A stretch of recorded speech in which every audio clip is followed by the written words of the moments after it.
Calling order.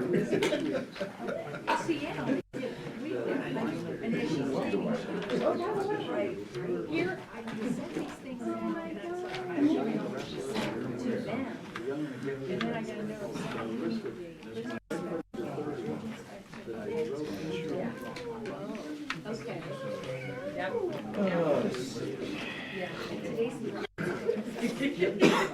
no, I didn't even. I didn't. It's like we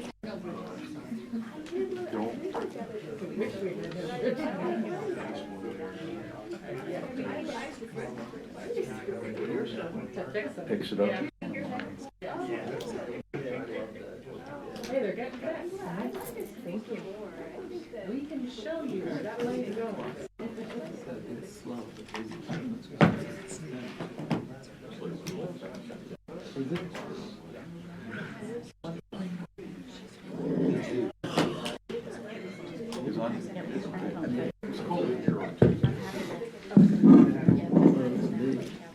Good morning, everybody. Please stand for a prayer and our pledge of allegiance. Dear Heavenly Father, as we begin this new year, new decade, we ask for guidance. In our hearts, we plan our course, but we pray that you establish our steps. I pray that we seek you for advice always first. Let us not make decisions based on what we know, but let us act based on your wisdom. Please guide us, Lord. We place this meeting in your hands. We place our hearts and our minds in your hands so you may direct us. We also know that you are the great physician. We humbly ask you to continue to heal Commissioner Massar and restore his body and strength from his illness. We ask you these things in your name. Amen. Amen. I pledge allegiance to the flag of the United States of America and to the republic for which it stands, one nation, under God, indivisible, with liberty and justice for all. Thank you.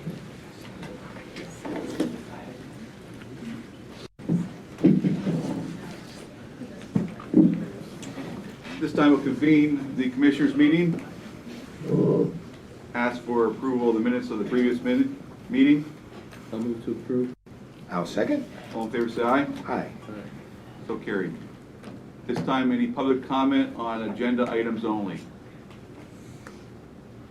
Hearing none, we'll continue.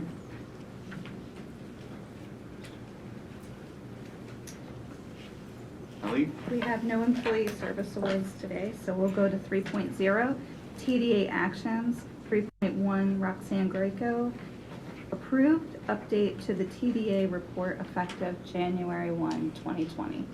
Morning, Commissioners. Morning, Roxanne. We're asking for some changes to the TDA for an effective date of January 1st, 2020. In the District Attorney's Office, the elimination of one Assistant District Attorney. In the District Attorney's Office, the elimination of one Clerk 3, pay grade 4.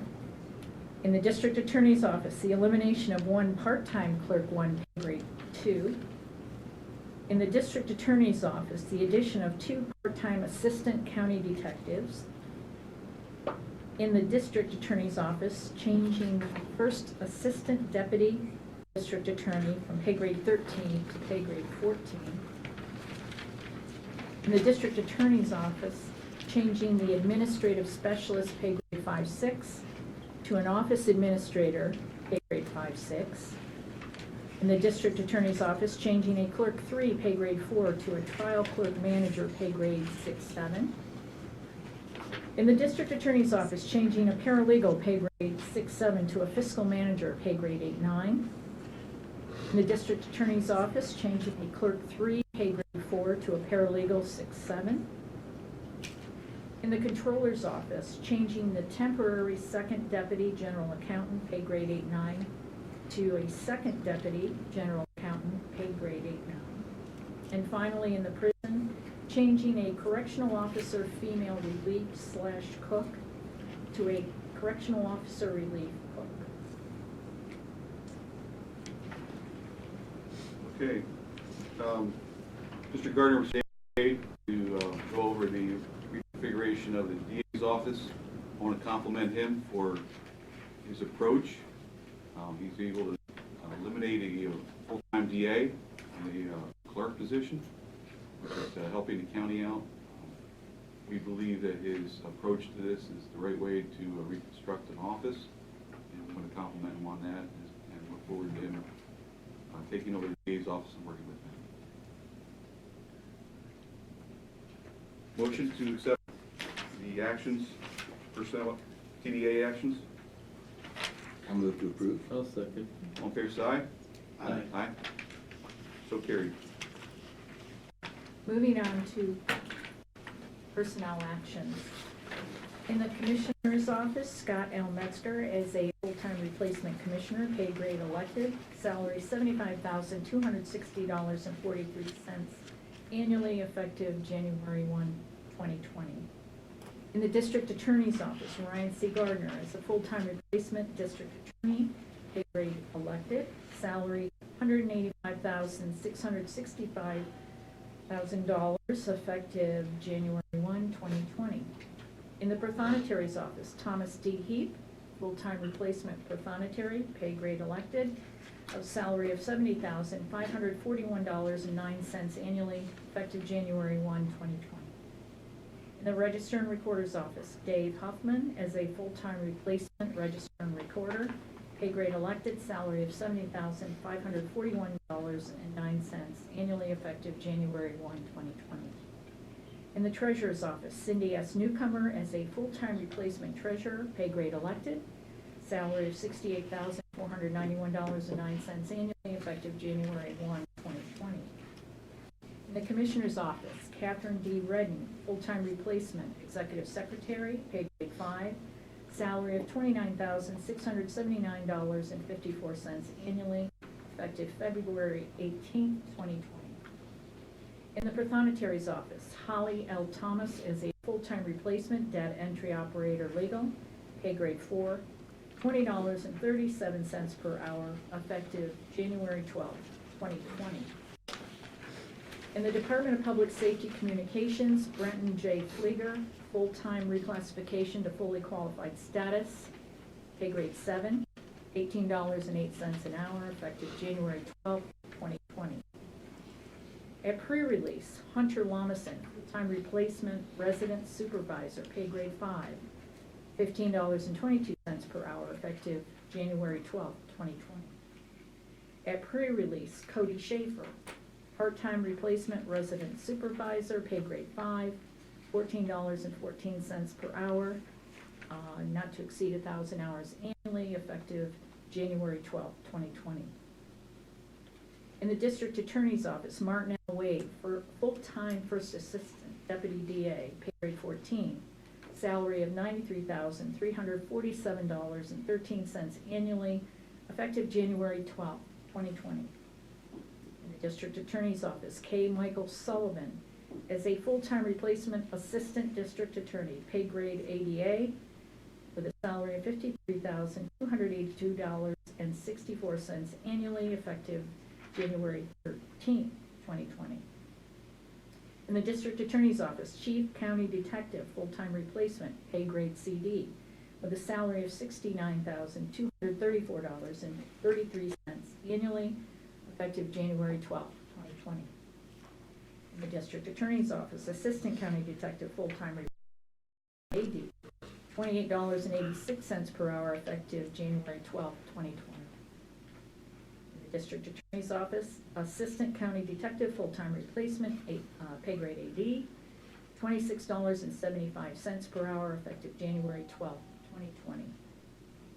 In the District Attorney's office, Sarah E. Fogelman, full-time promotion, fiscal manager, pay grade 9, $49,855.45 annually, effective January 12, 2020.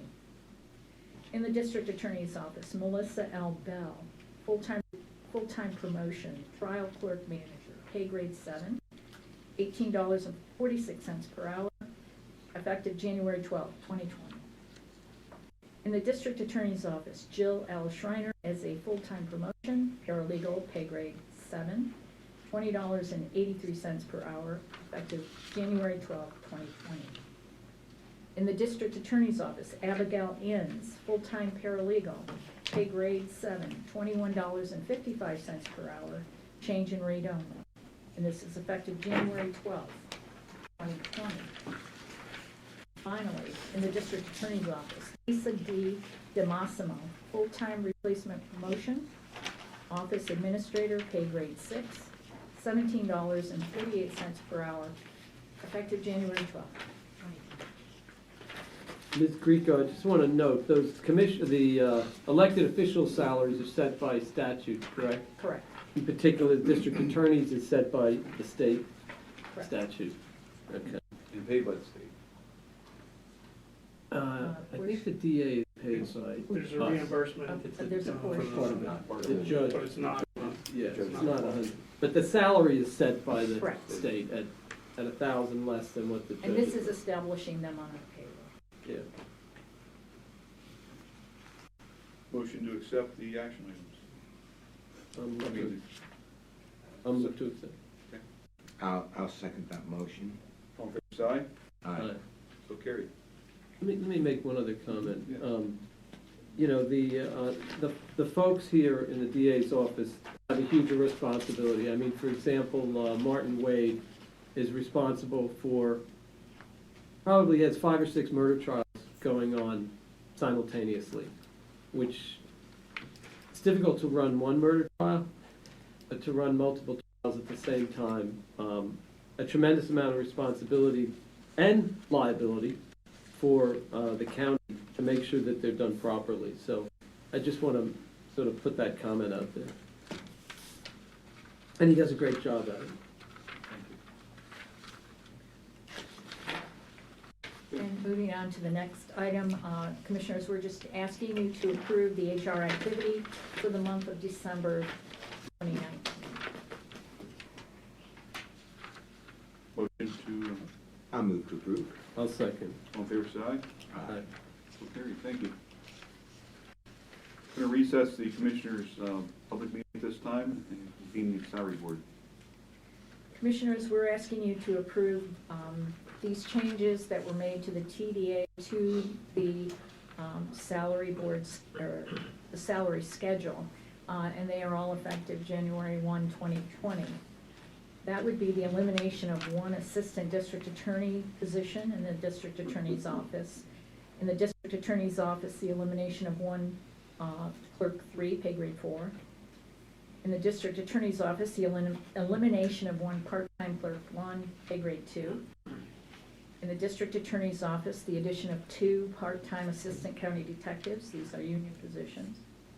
In the district attorney's office, changing first assistant deputy district attorney from pay grade 13 to pay grade 14. In the district attorney's office, changing the administrative specialist pay grade 5-6 to an office administrator pay grade 5-6. In the district attorney's office, changing the clerk 3 pay grade 4 to a trial clerk manager pay grade 6-7. In the district attorney's office, changing the paralegal pay grade 6-7 to a fiscal manager pay grade 8-9. In the district attorney's office, changing a clerk 3 pay grade 4 to a paralegal pay grade 6-7. In the controller's office, changing the title of a temporary second deputy general accountant pay grade 8-9 to a second deputy general accountant pay grade 8-9. And finally, in the prison, changing a correctional officer female relief cook to a correctional officer relief.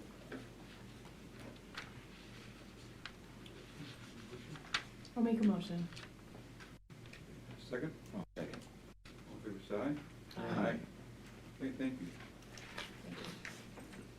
Adjourn the salary board meeting at this time and reconvene the Commissioners' public meeting.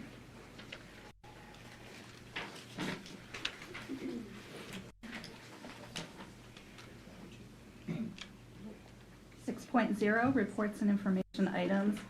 6.1, Myatune, accept Geotechnology Associates Incorporated qualifications for the Williamsport Region Relief Well Rehabilitation and Replacement Project and acknowledge eligibility to proceed to Phase 2 of the procurement process.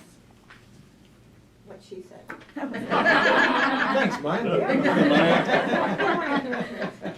I wanted to say it fast. But this is, this is a two-phase project. The first phase was what Eileen stated, where we did a statement of qualifications. We only received one response back from that. It has been evaluated, and that was Geotechnology Associates, so we're requesting to do a formal RFP process with them so they can proceed with that. Okay. Motion to accept it? Okay, go ahead. It's just. Yes, just, And then the second item is the second phase of that project. It's to invite them to participate in the formal invitation to bid. And then my third item is to request proposals for the bridge bundling engineering services that the county's doing. thank you. 7.0 with the action items. 7.1, Roxanne Greco, update the following policies effective 1/1/2020. Hello again, Commissioners. The following policies have changes effective January 1st, 2020. Policy 100 is the introduction to the policy manual, and it's the signature page that incorporates the new Board of Commissioners signatures. Policy 400 is just updating the job code listing for county positions. Policy 401 is incorporating the 2020 pay scale schedule into the policy manual. Policy 900, loss prevention, is a signature page with the new Board of Commissioners signing off on that. And policy 1306, County of Lycoming integrity policy, is a signature page for the chairman, the new chair of the Board of Commissioners. Thank you. Okay. Have a motion to accept the changes to the policy. I'll move to accept the policy. I'll second that motion. All in favor, say aye. Aye. Thank you. Thank you. 7.2, Chelsea Blair, designation of agent resolution for hazard mitigation grant program. Morning. Good morning, Commissioners. This is for preparation for a grant agreement between the county and the state for the pre-disaster mitigation grant. That grant is specifically for the hazard mitigation plan, which is a required document for us to receive FEMA funds whenever a disaster hits. So that does include public assistance, individual assistance, and then including our buyout programs and some of our other mitigation programs that we do have.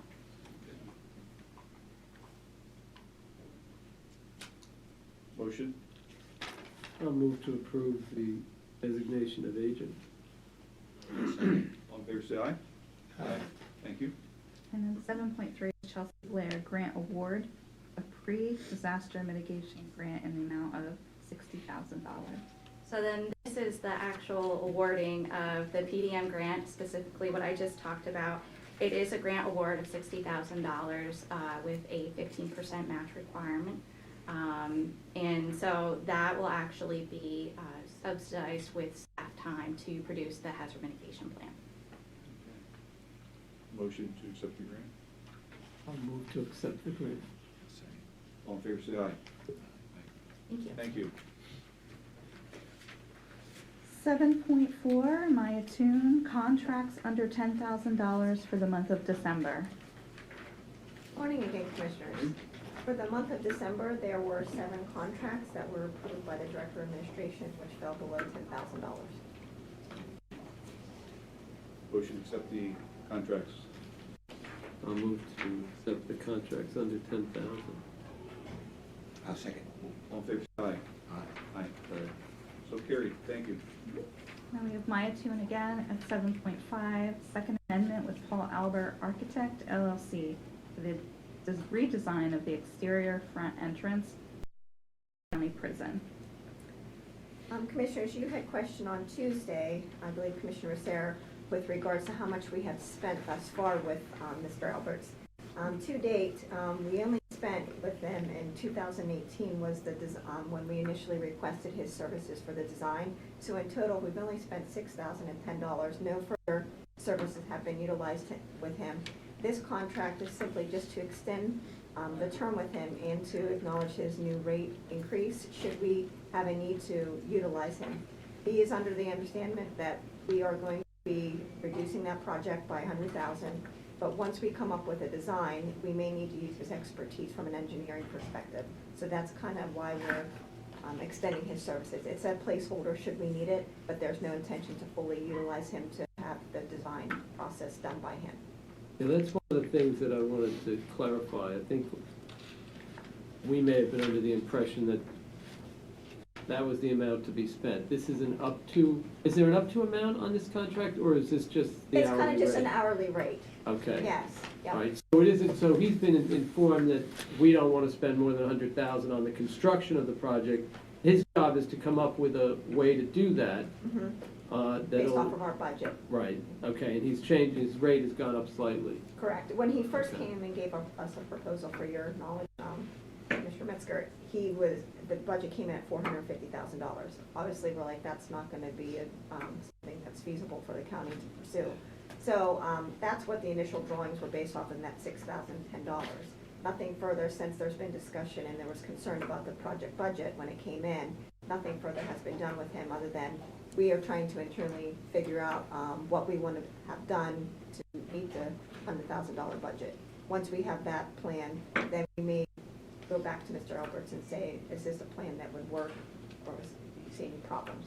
So, I guess, from my perspective, I don't necessarily want him to spend up to $100,000. I'd like him to just solve the problem in the most economical way, which he probably is gonna do, he will right? do that. However, we still need to define what we want, and there's Yeah. been the problem.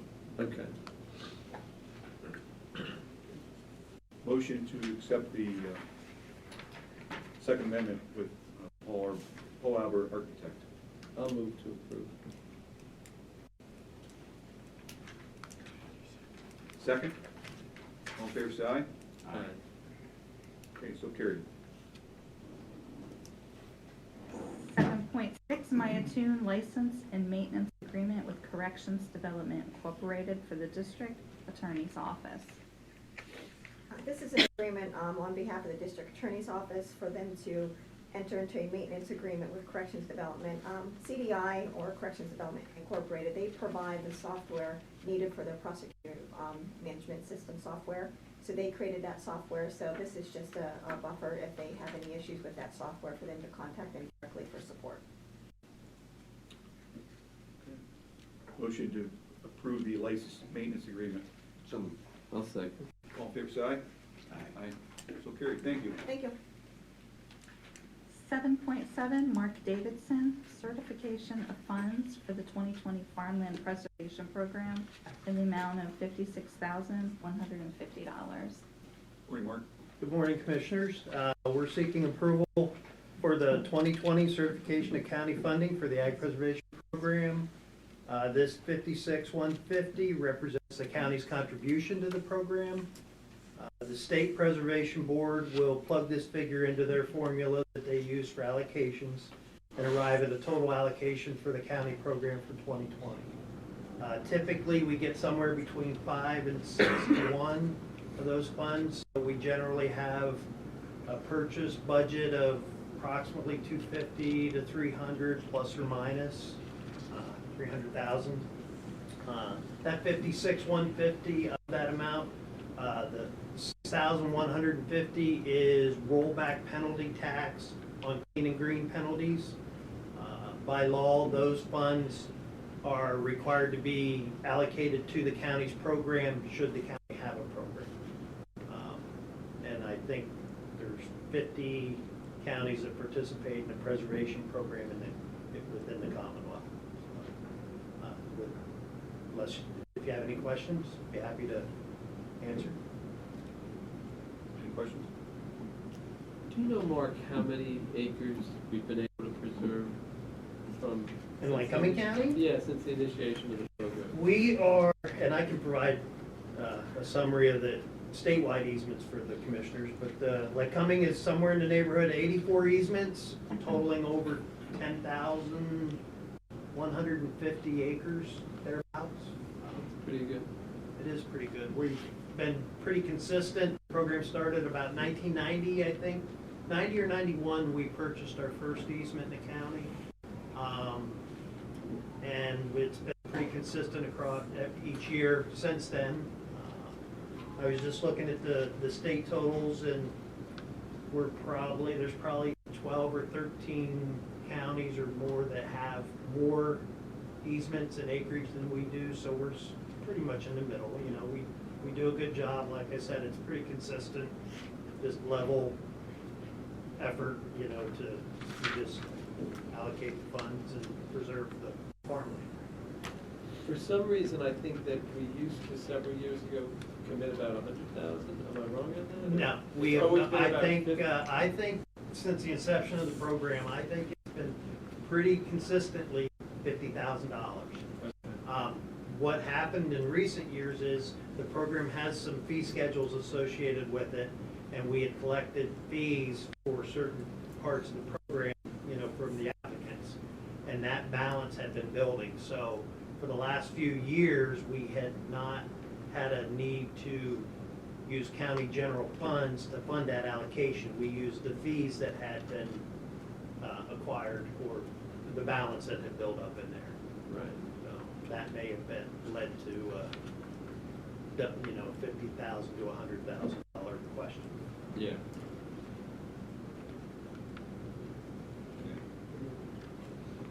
Motion? I'll move to approve. All in favor, say aye. Aye. Mark, on another note, I was privileged to attend last night the Trouts Unlimited program, and I'm so impressed to see all the work that's being done amongst the agencies and projects are being done, and it's tremendous. I know the news was there last night to cover it, and credit to you and your staff for what you do. Well, thank you. You know, there's definitely a need out there to look at some of these stream-related issues. And there's been a push lately to utilize some less costly practices or to construct them to try and minimize the bank erosion and stabilize the banks. You know, traditionally, and still to this day, the most, I guess, the most confident way to do that would be hard armor riprap, but again, that's the most costly as well, and there's just not that kind of money out there to do widespread riprap projects. So we're trying to do a softer, low-cost effort on some of the smaller watersheds that seems to be, you know, having some success. So thank you. Thank you.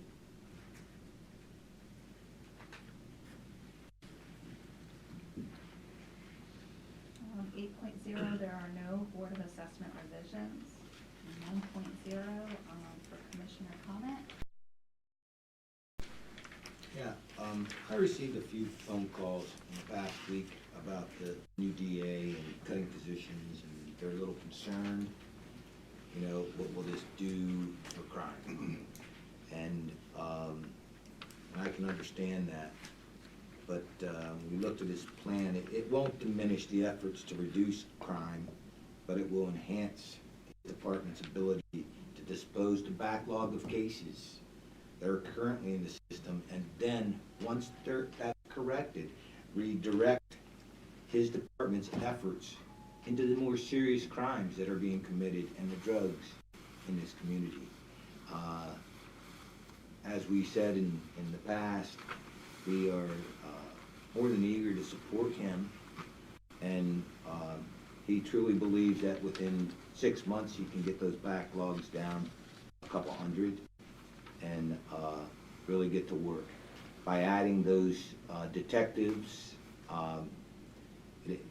those are the people that do the work. You know, they do the investigations. They're dealing with the court cases as well as undercover investigations, and the efforts that are placed in the whole department to combat this drug, well, I'd say, is an epidemic. So we're behind him 100%, and I would not fear about his department being soft on crime, for sure. Yeah, no, I mean, I'd like to concur with him. I mean, we have to make some choices at a certain point. Do we spend our time pursuing someone who has an addiction issue and may be arrested with 1 or 2 bags of heroin? We'd like to get them into treatment, or do we spend our money and our energy going after the people who are bringing in 1,000 bags of heroin into the community and distributing it? And while it's true that, if the person who has 1 or 2 bags stole money from somebody to get it, they've committed a crime and there's a victim, it's sort of like an emergency room. You have to sort of exercise a certain level of triage and decide who are we going after now and what resources are we going to put on it. Because the backlog affects all the departments, and I'm sure that our chairman can talk about how it affects probation, but the ability to have people who are on probation being properly supervised helps reduce recidivism. So we're hopeful that this change, and I think we need to give the individual, the district attorney, a chance to try to get it done. I just want you to know that you're not marginalizing somebody having 2 bags of heroin. Absolutely. Thank you. Yeah, that's absolutely right. And I'm certainly not condoning it. Right. Yeah, thank you. It's just, it's really, I think we have to look at it like we're in an emergency room and we've got somebody whose aorta is shooting out blood over here and someone here. So, yeah, thank you. He's inheriting an office that has 450 cases monthly on a backlog, so it's going to take some time for him to get those cases before the court and disposed of. So he is going to need some time. I have complete faith that he's going to do the right job and do it well. And he definitely will be tough on crime, there's no doubt in my mind. Over the past 4 days, we've had some great discussions, commissioners. We've talked about some items that need to be addressed in the near future. Those items will be filling the Director of Public Safety position. And we'll be tackling that this month and filling that position. Also focusing on the early intervention report and reviewing its recommendations, following some on phases. Another issue would be selling the Executive Plaza. The appraisal was due yesterday, and we'll be looking at that. Reviewing leases that the county holds, such as the Charwood building. That'll be directed in the near future. The golf course and the sale of the land surrounding the course will be an item that we'll be working on. The completion of the sale of the building to relocate District Justice Solomon. That's in the early stages, and that should be moving along swiftly. The location for the coroner that services his needs of his office into the future.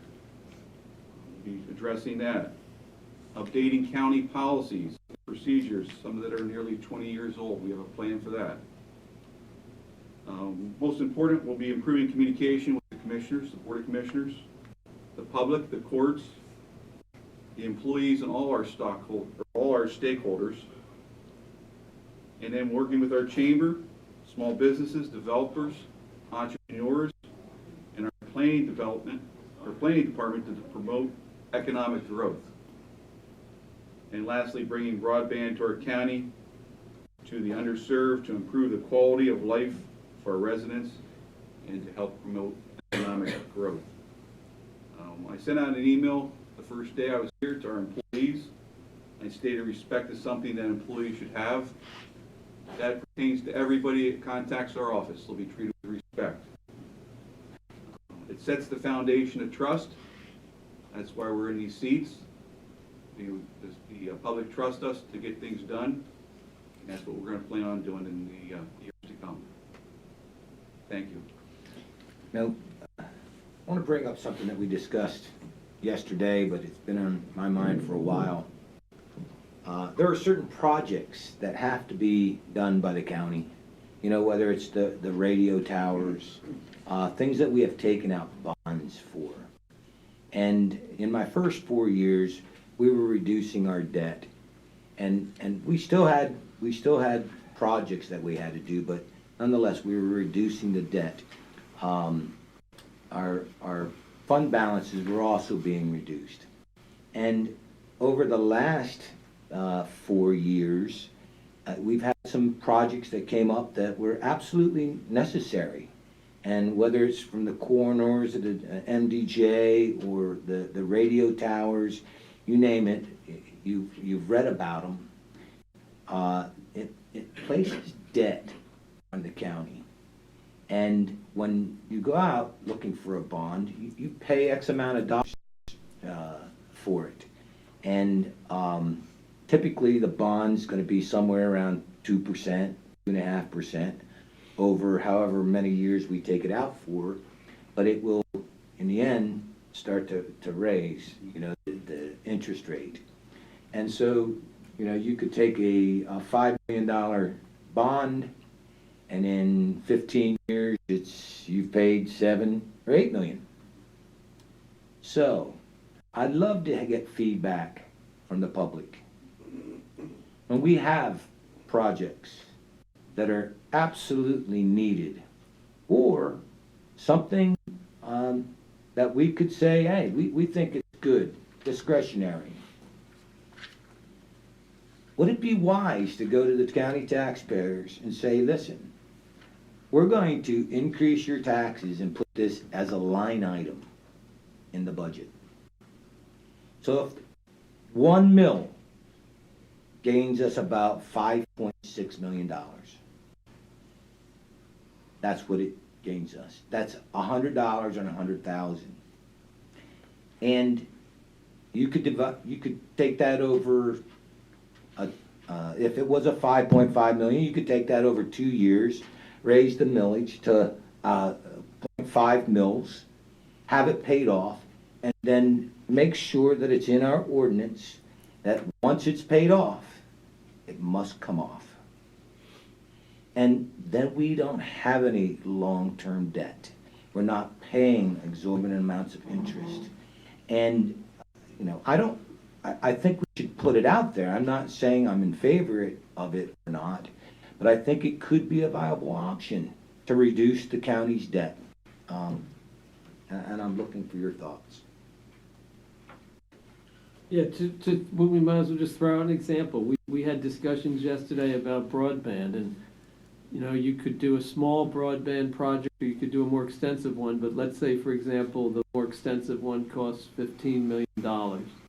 That would have to do with fiber. Yeah, that would have to do with fiber, and it would be, say, bringing us up to the point where 5G was viable in the community. Don't forget what you mentioned about competitiveness between the counties. Yeah, and then hopefully doing 5G would make us more competitive when businesses are looking to locate here, or when people are looking to settle here, knowing that they can start a small business. So you have a need for $15 million to do this project. Should we do a bond where we would maybe pay it over 10 or 15 years? Or should, and depending on what the interest rates are, or should we do a line item tax that says, okay, we need to have this tax in effect for 2-3 years, and then it goes away, and it's written into the ordinance.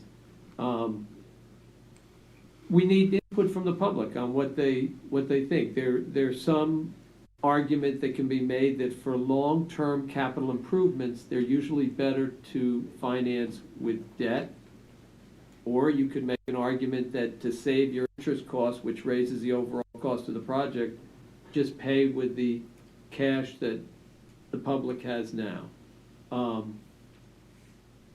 One proposal that is possible is to pay the debt service with some of the interest that we get on the Act 13 money. We have about $16 million in Act 13 money, so we get a certain amount of interest. If we put a bond out at, say, 2.5% or 3%, we're paying the bondholders 3%. If we can manage to get interest at 1 or 1.5%, we basically have had a wash on the interest cost. It still costs us some money. But this is something the three of us would like to know. What does the public think? Does the public think they'd rather just pay for it and be over with it, or they'd rather do it with debt? And I think it's fair to say that none of us has made up our mind, but we have our predilections, is that the correct word? I may check that out. Yeah, I think that's the correct word, and our thoughts about it. So it'd be good. I'm glad you brought that up, because that's something we need to think about. Some of it, I think you would get more participation from the public doing it that way, because they'd tell you, I don't want the project. Right. Yeah, if it was discretionary. So the only thing the public has to realize too is some of you may go home and say, well, I have Comcast in my neighborhood and I have fiber and everything's great where I live, but in other parts of the county, we have kids who literally cannot get their assignments from school downloaded because they either have DSL or they have nothing. And so they're going down to McDonald's with their laptop to download it. And it just puts us, not only is it bad from a community perspective, but for the kids who are competing against kids in other places for jobs, whether it's a job going to whether it's going to college or whether it's a job working in welding, you know, you still have to use the internet. So I hope that when we think about it, we'll have a broad vision about what a community means. We only have so many dollars, and we have to continue to leverage our dollars. And that's what this Board of Commissioners wants to do. So, at this time, public comment? Yes, sir. Well, I always hear people crying about taxes, but it seems to me that taxes Can I ask you for are. your name, sir? Excuse me, Kevin Rossman. Yes, could you step over the microphone so everybody can hear you? Thank you. Kevin Rossman, 925 Maxwell Street here in Williamsport. I'm not against taxes. I think that taxes pay for, we have taxes that pay for our education, for schools, and for people to cry foul every time we talk about taxes, it just makes me crazy, because we wouldn't have the resources that we have in our county or in our state if it wasn't for people willing to pay for it. And I know that in Europe, in European countries, they have resources that are far more advanced than ours, because people are willing to pay for it. And so I'm not against taxes. I would be against taxes if it was frivolous, but we need to have resources for our community, especially the broadband issue with regard to the folks in the country. I don't know what it was like back in the day when they were just putting up telephone lines, but it always seems like the people in the country are left behind. And we got to get these. We got to establish some fairness with regard to how we treat the people outside of the city and in the parts of the country that aren't receiving the same kind of resources that we have here in the city. So, anyways, I just want to say that if we have to tax, let's tax. And I know people will scream crazily about taxes, but we can't get our roads taken care of without taxes. We have roads in this community, potholes all over this community because people don't want to pay they want to pay taxes. I don't know any other way to do it other than through taxes. So anyways. Thank you for your comments and for being here, and we have a responsibility to spend the money wisely. Right, absolutely. That's what it comes down to. Absolutely. I mean, we can get the tax dollars, if we spend them frivolously, then we don't belong up here. We have to spend them wisely and responsibly. Thank you. Any other public comment? No. Our Hello, new Commissioner. Pathonetary. Yes, Tom Heap, County Pathonetary. I'm getting a little bit of a history lesson. This is speaking to the point of a line item on a tax bill. Back in the '96 period, they put specifically a millage rate designed, identified as a county library tax. And the feedback from the public when that went out was horrendous. You got a number of individuals that came in here, and I don't use the library, I don't even have a library card, but now I'm paying for a tax to supplement the James B. Brown library system throughout the county. So it was a very negative thing, and the next year it was removed from the county tax bills. As a result, millers didn't go away, it was absorbed. But identifying specific taxes on a tax bill, and we're dealing with one right now in Old Lycoming Township where they have a sewer bill, that they implemented a $60 fee that's going on the tax bill. The feedback back to the township is gonna be pretty bad. An additional fee. It's been in the papers, obviously, but when it actually hits a tax bill and what they're looking at. So I personally don't think it's a good idea to separate the taxes exactly where it was. You know, I'm a very big proponent. It's time for reassessment to get values of properties brought up to the 2020 level as opposed to back when it was done, 2004. Bring those levels up and then you have a good base. You know where you're at exactly with the current reassessment. It is expensive. How are you gonna pay for it? That's up to you guys to decide that.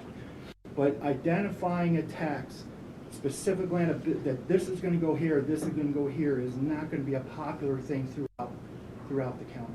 I can guarantee you that because I lived through it. So that's my comments with respect to those. Thank you, Tom. I believe the commissioner's just throwing it out as an idea that he's suggesting. Sure, that was my comment Yes. to the Yeah, idea. thank you, and there's nothing that's concrete.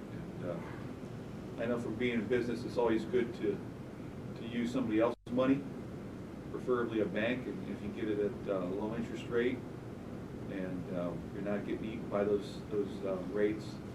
That's the approach I've personally taken. And so it's a discussion we're all going to have, and from there. So, any other public comment? Okay, we are adjourned. Thank you. Have a wonderful day.